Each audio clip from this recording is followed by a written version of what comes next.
నమస్కారం.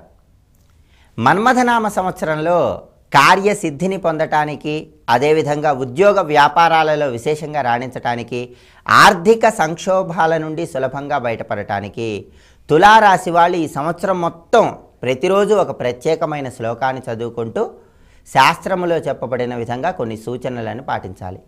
తులారాశిలో జన్మించిన వాళ్ళు ఎవరైనా సరే ఈ మన్మథనామ సంవత్సరంలో శుక్రవారం నాడు అమ్మవారి ఆలయంలో ఎర్రటి వస్త్రాలను ఎవరైనా బ్రాహ్మణులకు దానంగా ఇచ్చినట్లయితే గ్రహదోషాలను తొలగింపజేసుకొని ఆర్థికంగా చక్కటి పురోభివృద్ధిని సాధించవచ్చు.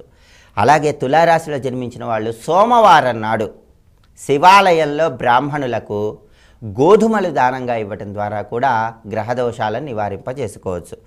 అలాగే ప్రత్యేకంగా ఈ తులారాశి వాళ్ళకి ధనస్థానంలో శని ఉన్నాడు కాబట్టి మీరు లాభం ఆశించినప్పుడు ఆ లాభం కంటే ఎక్కువగా శ్రమ పడాల్సినటువంటి అవసరం కనిపిస్తున్నది. అందువల్ల తులారాశిలో జన్మించిన వాళ్ళు ఎవరైనా సరే ఎంత శ్రమ చేస్తే అంతకు తగ్గట్లుగా సంపాదన అనేది ఉండటానికి, ఆర్థికపరమైనటువంటి ప్రయోజనం కలగటానికి ఆస్కారం ఎక్కువగా ఉంది.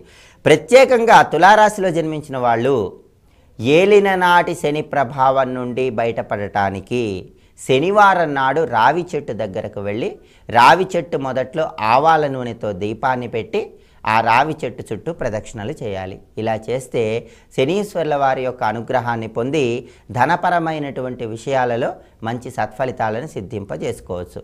అలాగే రావి చెట్టు మొదట్లో బెల్లం కలిపినటువంటి నీళ్లు పోయటం ద్వారా కూడా, అంటే నీళ్లలో ఒక బెల్లం ముక్క వేసి ఆ నీళ్లు పోయటం ద్వారా కూడా తులారాశి వాళ్ళకి ఆర్థికపరమైనటువంటి వ్యవహారాలలో మంచి పురోభివృద్ధి కలుగుతుంది. తులారాశిలో జన్మించిన వాళ్ళు ఎవరైనా సరే ఈ మన్మథనామ సంవత్సరం మొత్తం లక్ష్మీ స్తోత్రాన్ని, శని స్తోత్రాన్ని, దక్షిణామూర్తి స్తోత్రాన్ని వీలైనప్పుడల్లా చదువుకోవాలి.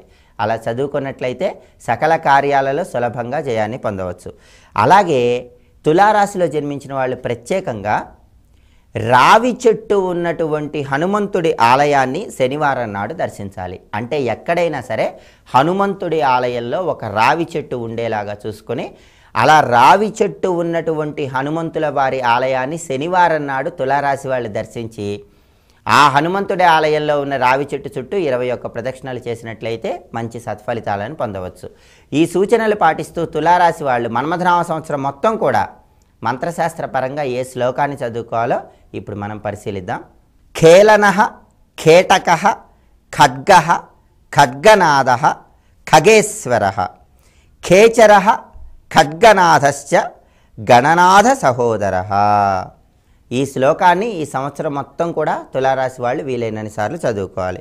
అదేవిధంగా రావి చెట్టు, పనస చెట్టు, వేప చెట్టు, ఈ 3 చెట్లు కూడా తులారాశి వాళ్ళకి ఎక్కువగా ధనపరమైనటువంటి వ్యవహారాల్లో మేలు చేస్తాయి. కాబట్టి రావి చెట్టు, వేప చెట్టు చుట్టూ ప్రదక్షిణలు చేయండి. వీలైతే మీ గృహంలో పనస చెట్టును నాటండి.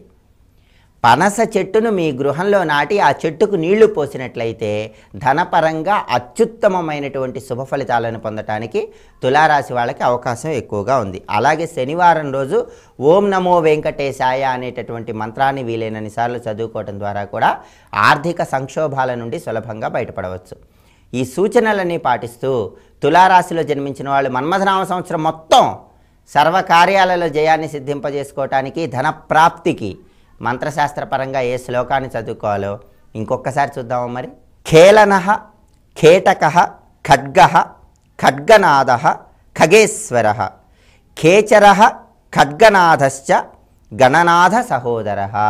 శ్లోకం చదువుకోండి, సూచనలు పాటించండి, సర్వకార్యాలలో జయాన్ని పొంది ఆనందకరమైన జీవితానికి నాంది వాక్యం పలకండి. ఇప్పుడు శుభదినం అనే అంశంలో ఈనాటి విశేషం ఏమిటో, ఈనాడు ముఖ్యంగా ఆచరించవలసిన విధి విధానాలు ఏంటో పరిశీలిద్దాం. సర్వే జనాః సుఖినో భవంతు.